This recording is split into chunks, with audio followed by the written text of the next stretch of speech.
Olá, vamos então agora comentar o artigo 177 do Código Tributário Nacional. O artigo 177, ele traz uma disposição que é supletiva ou dispositiva, porque só se aplica na hipótese de a lei específica que concede a isenção não dispõe em sentido contrário. Então estabelece o artigo 177. Salvo disposição de lei em contrário, a isenção não é extensiva às taxas e às contribuições de melhoria, e não é extensiva aos tributos instituídos posteriormente à sua concessão. Ou seja, se uma lei simplesmente concede uma isenção a impostos A e B, essa isenção não se estende a taxas nem contribuições de melhoria, e o Código Tributário faz referência só a elas duas, porque ele ainda adota, lá no artigo 4º e no artigo 5º, a classificação tripartite dos tributos, impostos, taxas e contribuições de melhoria, embora lá no final ele faça referência a contribuições que apenas não eram vistas ou não eram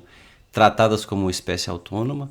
mas então por isso ele faz referência só a essas duas espécies, e também em relação a tributos que venham a ser instituídos depois. Então, se uma lei concede isenção a todos os tributos que alcançam uma certa atividade, entende-se, todos os tributos que alcançam uma certa atividade naquela data. Se depois é criado um novo, esse novo não é incluído ou abrangido pela isenção. Mas sempre repete o artigo, salvo disposição de lei em contrário. A lei que conceder a isenção pode tratar de maneira diferente, pode estabelecer uma isenção para taxa, como existem várias, pode estabelecer uma isenção para contribuição de melhoria, pode estabelecer que ela se aplicará ou aplicar-se-á também a tributos que venham a ser instituídos depois da feitura da lei isentiva. No caso, o Código Tributário apenas estabelece aqui uma disposição que será aplicável caso a lei isentiva a esse respeito seja silente. Seja silente sobre a aplicação a taxas, seja silente sobre a aplicação a outras espécies tributárias, que não os impostos, seja silente a sua aplicação a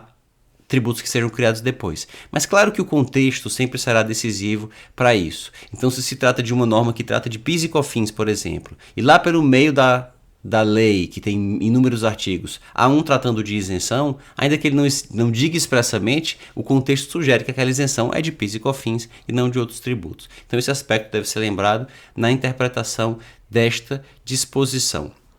Na sequência, nós temos o artigo 178, que diz que a isenção, salvo se concedida por prazo certo e em função de determinadas condições, pode ser revogada ou modificada por lei a qualquer tempo, observado o inciso 3 do artigo 104, ou seja, a revogação de uma isenção se sujeita ao princípio da anterioridade. Esse foi um ponto que nós já comentamos quando tratamos do princípio da anterioridade. O Supremo, num primeiro momento, sinalizou no sentido de que ele não se aplica à revogação de uma isenção, porque seria só a dispensa legal de um tributo que já era devido, mas esse entendimento é errado, e o Supremo, inclusive, tem sinalizado ultimamente no sentido de que ele pode ser revisto, porque a isenção é um recorte da própria hipótese de incidência, então a revogação de uma isenção implica a recolocação daquela parcela decotada da hipótese de incidência, e nessa condição é uma ampliação da hipótese e que deve se sujeitar à anterioridade nos termos da Constituição, salvo se nós estivermos falando de uma daquelas exceções também previstas na própria Constituição. E aqui o dispositivo do artigo do CTN em comento, ele trata especificamente do 104, inciso 3, que só se reporta a tributo sobre patrimônio e renda, mas ele está fazendo alusão a um artigo da Constituição que vigorava na época, em 46, e hoje a Constituição, a anterioridade, como sabemos, é mais ampla. Temos também a noventena, o artigo 150, inciso 3, letras B e C, que, portanto, são aplicáveis a uma norma que revogue isenções também. Agora, um ponto importante de destacar aqui em relação a esse artigo 178 é que quando a isenção é concedida por prazo certo e em função de condições onerosas, a lei até pode ser revogada, a lei que a concede, mas aquelas pessoas que já preencheram um suporte fático da norma concessiva da isenção, digamos que a lei diz, os contribuintes que atendam condição A, B e C terão isenção por 15 anos do tributo X. O contribuinte que já preencheu os requisitos A, B e C, já adquiriu o direito de usufruir a isenção do tributo X por 15 anos, mesmo que essa lei seja revogada, e ela pode ser revogada, o que impedirá a concessão para outros contribuintes que venham a preencher no futuro esses requisitos, mas se ela for revogada, aquele contribuinte continuará usufruindo da sua isenção até o fim. Então não é bem que a lei isentiva não possa ser revogada, ela pode. Agora, o que já preencheu os requisitos de concessão da isenção que é por prazo certo, se ela for por prazo certo. Mesmo com a revogação da lei, o ato concessivo da isenção para ele, ou o reconhecimento da isenção para ele, não pode ser revogado,